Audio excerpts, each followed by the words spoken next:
మీకు ఈ వీడియో నచ్చినట్లయితే వీడియోని లైక్ చేసి ఛానల్ని సబ్స్క్రైబ్ చేసుకోండి.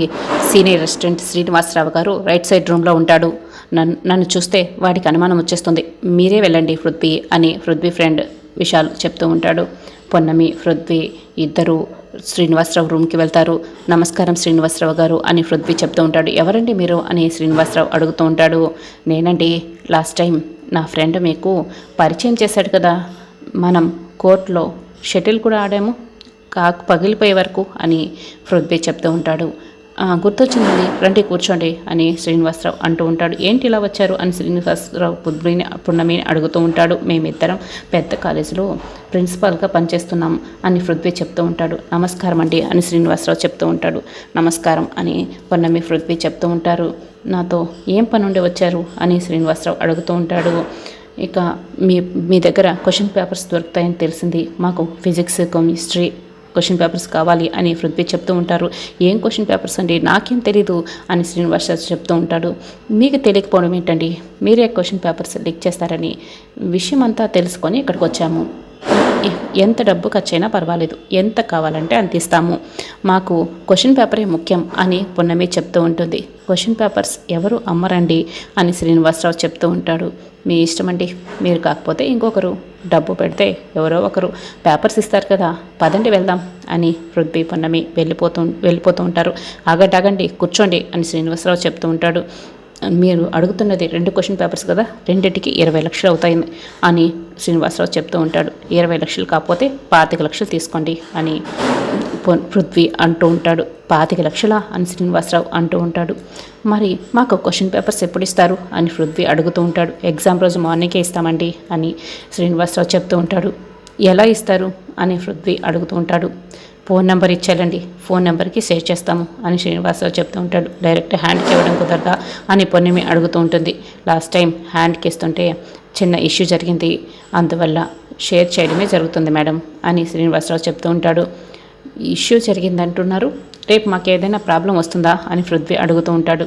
మీరేం బాధపడకండి, లాస్ట్ టైం ఇష్యూ జరిగినప్పుడు కూడా నా చేతులకు మట్టి అంటుకుంటా ఒక అమాయకురాలన్న అమ్మాయిని బలి చేశాను అని శ్రీనివాసరావు చెప్తూ ఉంటాడు. అప్పటి వరకు శ్రీనివాసరావుతో పొన్నమి పృథ్వీ మాట్లాడిన మాటలన్నీ కూడా పొన్నమి ఫోన్లో రికార్డ్ చేస్తూ ఉంటుంది. ఆ మాటకు పొన్నమికి కోపం వస్తుంది. రాస్కేల్ క్వశ్చన్ పేపర్స్ని లీక్ చేసి అమాయకులైన స్టూడెంట్స్ జీవితాన్ని నాశనం చేస్తున్నారా అని పొన్నమి పృథ్వీ ఇద్దరు కూడా శ్రీనివాసరావుని కొడుతూ ఉంటారు. ఎవరంటే మీరు, నన్ను కొడుతున్నారేంటి అని శ్రీనివాసరావు అడుగుతూ ఉంటాడు. నిన్ను కొట్టాలా చంపాలరా, అనవసరంగా స్టూడెంట్స్ జీవితాన్ని నాశనం చేస్తున్నావు కదరా అని పృథ్వీ పొన్నమి అడుగుతూ ఉంటారు. శ్రీనివాసరావు పరిగెత్తుకుంటూ కాలేజ్ ప్రిన్సిపాల్ దగ్గరికి వెళ్ళిపోతాడు. సార్ చూడండి సార్, వీళ్ళని చంపేస్తున్నారు అని శ్రీనివాసరావు కంప్లైంట్ చేస్తూ ఉంటాడు. ఎవరంటే మీరు, మా కాలేజీకి వచ్చి మా సీనియర్ అసిస్టెంట్ గారిని ఎందుకు కొడుతున్నారు అని ప్రిన్సిపాల్ అడుగుతాడు. వకీల్ సాబ్, వీడి సంగతి తెలిసి కూడా వీడిని వదిలేస్తే ఇంకా పాపం చేసినట్టు అవుతుంది, వీడిని వదలద్దు వకీల్ సాబ్ అని పొన్నమి చెప్తూ ఉంటుంది. పర్మిషన్ లేకుండా కాలేజీలోకి వచ్చి న్యూసెన్స్ చేస్తున్నారు, పోలీస్ కంప్లైంట్ ఇస్తాము అని ప్రిన్సిపాల్ చెప్తూ ఉంటాడు. పిలిపించండి సార్, పిలిపిస్తే నిజాలు బయటకు వస్తాయి అని పృథ్వీ చెప్తూ ఉంటాడు. అసలు ఏం జరిగింది, ఎందుకు శ్రీనివాసరావుని కొడుతున్నారు, ఎందుకు మా కాలేజీకి వచ్చారు అని ప్రిన్సిపాల్ అడుగుతూ ఉంటాడు.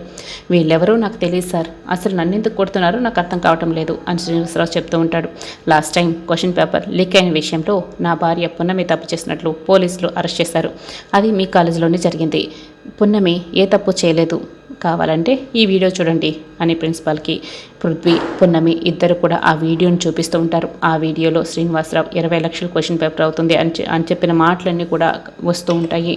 ప్రిన్సిపాల్ గారు, ఇలాంటి ఎదవలు చేసే పని వల్ల నా ఆడపడుచు ఎగ్జామ్ రాయకుండా అయ్యింది, అమాయకురాలు నేను పోలీస్ స్టేషన్కి వెళ్లాల్సి వచ్చింది, ఇలాంటి వాళ్ళని వదిలిపెట్టకూడదు అని పృథ్వీ శ్రీనివాసరావుని కొడుతూ ఉంటాడు. ఆగండి అని పోలీసులు వస్తారు. రెండేసే గారు కరెక్ట్ ర్యాంక్ వచ్చారు అని పృథ్వీ చెప్తూ ఉంటాడు. ఏం జరిగింది అని పోలీసులు అడుగుతూ ఉంటారు. పృథ్వీ జరిగిన విషయం అంతా కూడా పోలీసులకు చెప్పేస్తాడు. ఇదిగోండి ఈ వీడియో చూడండి, మీకే విషయం అంతా కూడా అర్థమవుతుంది అని పృథ్వీ చెప్తూ ఉంటాడు. పోలీసులు ఆ వీడియో చూస్తారు. ఈ వీడియోని నాకు షేర్ చేయండి, వీడిపైన కఠినమైన చర్యలు మేము తీసుకుంటాం అని శ్రీనివాసరావుని అరెస్ట్ చేసి పోలీసులు తీసుకెళ్ళిపోతారు. ఎంతోమంది విద్యార్థులు వాళ్ళ ఉజ్వల భవిష్యత్తు కోసం మీ కాలేజీలో చేరుతారు. మీకు అలాగే వాళ్ళ తల్లిదండ్రులకు మంచి పేరు తీసుకురావాలని ఎంతగానో కష్టపడుతూ ఉంటారు.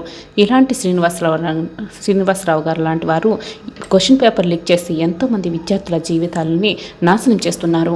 ఈ శ్రీనివాసరావు గారు అంటే కూడా ముఖ్యంగా పెద్ద తప్పు చేసింది మీరే ప్రిన్సిపల్ సార్. అసలు ఇలాంటి వారిని కాలేజీలో జాయిన్ చేసేటప్పుడు ఒకసారి ఆలోచించాలి కదా. ఇలాంటి చీడ పురుగులు కాలేజీలో ఉండడం వల్ల ఎంతోమంది జీవితాలు నాశనం అయిపోతున్నాయి అని పున్నమి చెప్తూ ఉంటుంది. సారీ అమ్మ, లాస్ట్ టైం తెలియక నిన్నే నేను దగ్గరుండి అరెస్ట్ చేయించాను. ఆడపిల్లవైనా కూడా చాలా చక్కగా నీ తప్పు లేదని రుజువు చేసి మరి శ్రీనివాసరావు గారు లాంటి వాళ్ళని బాగా బుద్ధి చెప్పావు. నిన్ను అరెస్ట్ చేసినందుకు నేను మనస్ఫూర్తిగా క్షమాపణ కోరుతున్నాను అని ప్రిన్సిపల్ అడుగుతూ ఉంటాడు.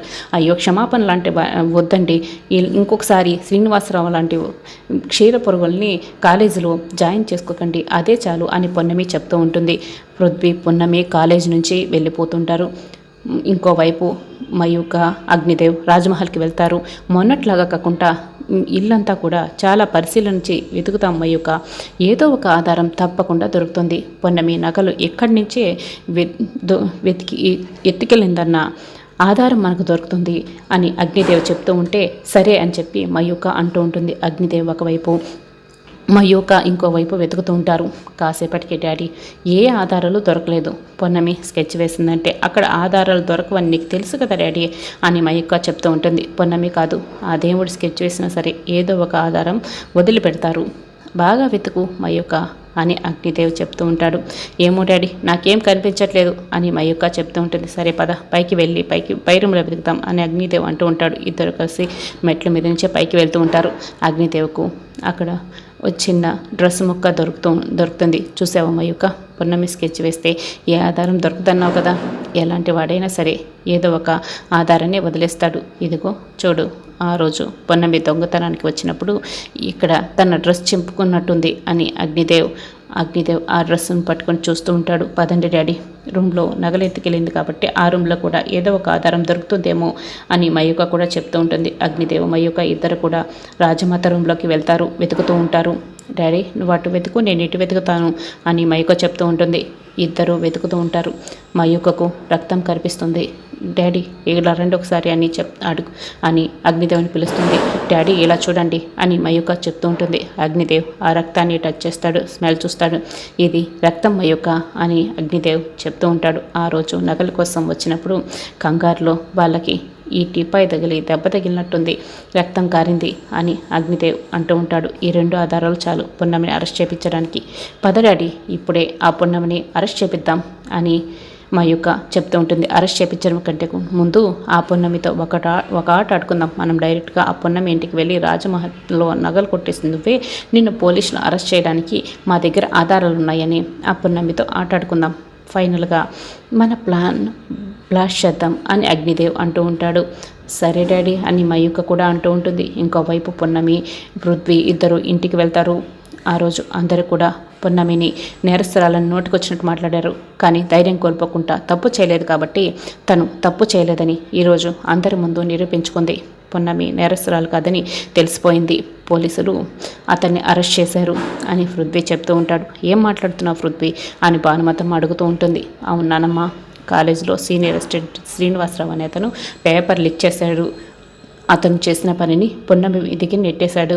ఈరోజు అతన్ని డైరెక్ట్గా పట్టుకొని పోలీసులకు అప్పగించాము, నిజాన్ని నిర్ధారణ అయ్యేలా చేసేసాము అని పున్నమి చెప్తూ ఉంటారు. అమ్మ, నిజాలు తెలుసుకోకుండా నేను అనవసరంగా అనుమానించాము, అనరాని మాటలు అన్నాము అని సావిత్రి కూడా చెప్తూ ఉంటుంది. పర్వాలేదులేండి అత్తయ్య అని పున్నమి అంటూ ఉంటుంది. చేతులు కాలేక ఆకలి పట్టుకోవడం అంటే ఇదే అని భాగ్య కూడా అంటూ ఉంటుంది. ఇంకోవైపు వైష్ణవి మీ అందరికీ ఒక నిజం చెప్పాలి అని అంటూ ఉంటుంది. ఏం అవసరం లేదు అని పున్నమి అంటుంది. నువ్వు మాట్లాడుతూ వదిన అని వైష్ణవి చెప్తూ ఉంటుంది. అసలు ఆ రోజు వదిన బదులు నేను పోలీసుల దగ్గర అరెస్ట్ అవ్వాల్సింది. నా చదువు, నా భవిష్యత్తు నాశనం అవుతుందని, నాపై పడాల్సిన నిందని వదిన తనపై వేసుకుంది. అంతేకాదు ఆ విషయాన్ని మీలో ఎవరికీ చెప్పొద్దని చెప్పి నా దగ్గర మాట తీసుకుంది. ఇప్పుడు వదిన నేరస్తురాలు కాదు కాబట్టి బయటపడింది కాబట్టి ఈ విషయాన్ని బయటకు చెప్తున్నాను, లేకపోతే చెప్పేదాన్ని కాదు అని వైష్ణవి చెప్తూ ఉంటుంది. భానుమతమ్మ మాకిప్పటికి కూడా అనుమానమే. పున్నమి ఏం తారుమారు చేసి కేసుని తప్పుతో పట్టించిందో అని శృతి కళావతి ఇద్దరు కూడా అంటూ ఉంటారు. అత్తయ్య తెలిసి తెలియక మాట్లాడకండి అని పృథ్వీ అంటూ ఉంటాడు. ఈ ఇంట్లో మీ అందరికీ నాపైన కోపం ఉందని తెలుసు, కానీ నా గుణాన్ని నా మనస్సుని అర్థం చేసుకోకుండా మాట్లాడినందుకు నాకు చాలా బాధగా ఉంది అని పొన్నమి అంటూ ఉంటుంది.